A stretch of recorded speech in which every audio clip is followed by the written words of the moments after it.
of September. Let's dive into the details of the stories making headlines here in Sri Lanka. Well, President Anura Kumar Dissanayake has exercised his constitutional powers to dissolve the Sri Lankan Parliament. Now, this decision, effective midnight on 24th September, was made under Article 70 of the Constitution of the Democratic Socialist Republic of Sri Lanka and in accordance with Section 10 of the Parliamentary Elections Act number 1 of 1981. Now, the President has set the date for the election of new members of Parliament for November 14th, 2024. Now, the nomination period for the candidates will commence on October 4th, 2024 and conclude at noon on October 11th, 2024. Now, during this period, nomination papers will be accepted by the returning officers at designated locations specified in the official schedule for the parliamentary elections. Now, at the same time, the newly elected President Anura Kumar Dissanayake is scheduled to deliver a special address to the nation later this evening at around 7:30 p.m. Now, according to the reports, during his address, the President is expected to outline his future plans and initiatives. Now, yesterday, President Anura Kumar Dissanayake appointed the country's new Prime Minister, Dr. Harini Amarasuriya. Now, notably, Dr. Harini Amarasuriya is the country's third female Prime Minister. She follows the late Sirimava Bandaranayake and Chandika Bandaranayake, who held the positions before. Now, additionally, Anura Kumar Dissanayake appointed 3 ministers, including himself, to oversee and undertake the responsibilities of 15 ministries. Now, the President's address to the nation will be telecast live on Sirasa TV, Shakti TV and TV1 at 7:30 p.m. today. Now, at the same time, yesterday, after the appointments of the new ministers as well as the secretaries to the new ministries, the President held a very important meeting with the Central Bank Governor Dr. Nandalal Weerasinghe and Mahinda Siriwardena, who was reappointed to the position of the Secretary to the Ministry of Finance. Now, according to the Government Information Department, the discussions between the President and the Central Bank Governor and the Finance Secretary were focused on the current state of the economy, measures to stabilize the economy, and various factors impacting the country's current economic situation. Now, in some developing news, today, that's Wednesday, the 25th of September, the newly appointed provincial governors are set to take oaths in the presence of President Anura Kumar Dissanayake. Now, why are they taking oaths? That's because all the other provincial governors had tendered in their resignations. Now, these resignations include Lalit U. Gamage, the former governor of the Central Province, Mahipala Herath from the North Central Province, Lakshman Yapa Abewardena, the former governor of the Southern Province, Senthil Thondaman, governor of the Eastern Province, who has submitted his resignation.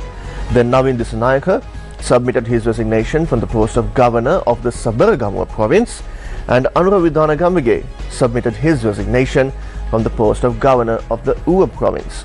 Now, additionally, PSM Charles submitted her resignation from the post of governor of the Northern Province, followed by Nazir Ahmed, who also tendered his resignation from the post of governor of the Northwestern Province.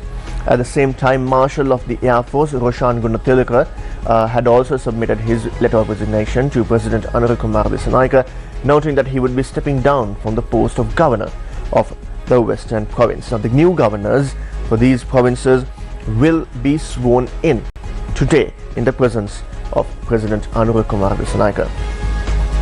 Now, at the same time, the Bar Association of Sri Lanka has congratulated President Anura Kumar Dissanayake on his appointment as the 9th Executive President of the Democratic Socialist Republic of Sri Lanka at the election held on the 21st of September. Now, in a letter, the Bar Association of Sri Lanka extended their best wishes to the President in the discharge of the duties and responsibilities of the high office. Now, this letter by the BASL added that they believe that the president will fulfill the pledges given to the people of Sri Lanka, who gave a mandate to safeguard the rule of law, independence of the judiciary, usher in an era of good governance, and change the culture of impunity that has pervaded the political, social, economic, and cultural landscape of the motherland. Now, the statement by the Bar Association of Sri Lanka, commenting on the Foundation for a Unified Country, believes that the president will lay the foundation for a unified Sri Lanka where all its people are treated equally, establishing a common Sri Lankan identity irrespective of differences of ethnicity, race, religion, and other divisive identities which have plagued Sri Lanka for many years. Now, on the 21st of September, Sri Lankans went to the polling stations to exercise their franchise to elect the 9th executive president of Sri Lanka. Now, as a result of the election, Anuru Kumara Dissanayake emerged the winner of this presidential race, and on the 23rd of September he was sworn in as the new president of the country. Now, the Election Commission has now decided to analyze the number of rejected votes during this presidential election by comparing it to the previous years. Now, notably, according to the Election Commission, this year the number of rejected votes during the presidential election has increased. Chairman of the Election Commission, RMA Ratnayaka, said that 300,000 votes, that's 2.2% of the total votes cast, were rejected at this presidential election. Now, in comparison, the 2019 presidential election saw only 135,452 rejected votes, which accounted to only 0.85% of the total votes. Now, the footage you are seeing on your screens is the movement of ballot boxes following the conclusion of the polling process on the 21st of September.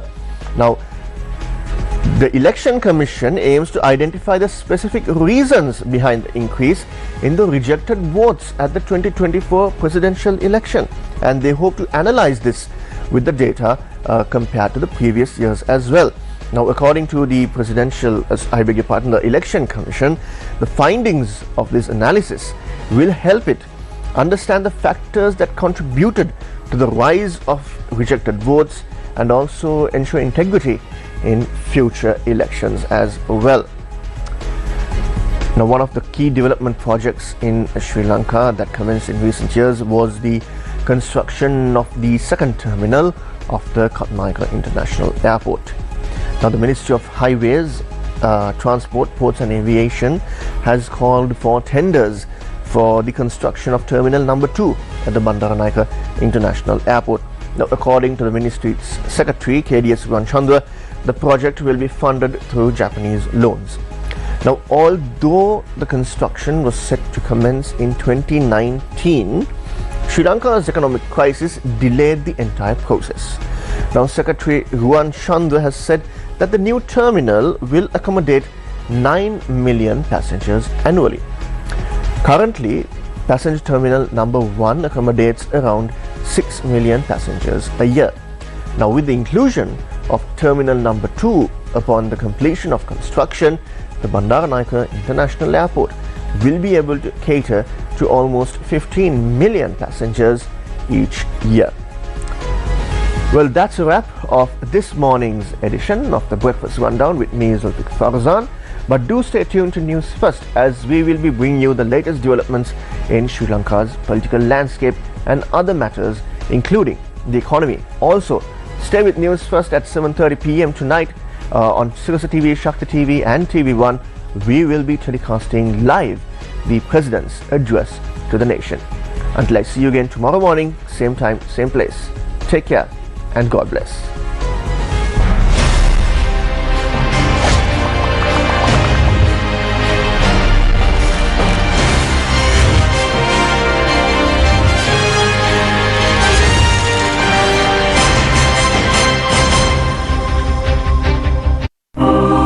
Gum Matter, improving lives, elevating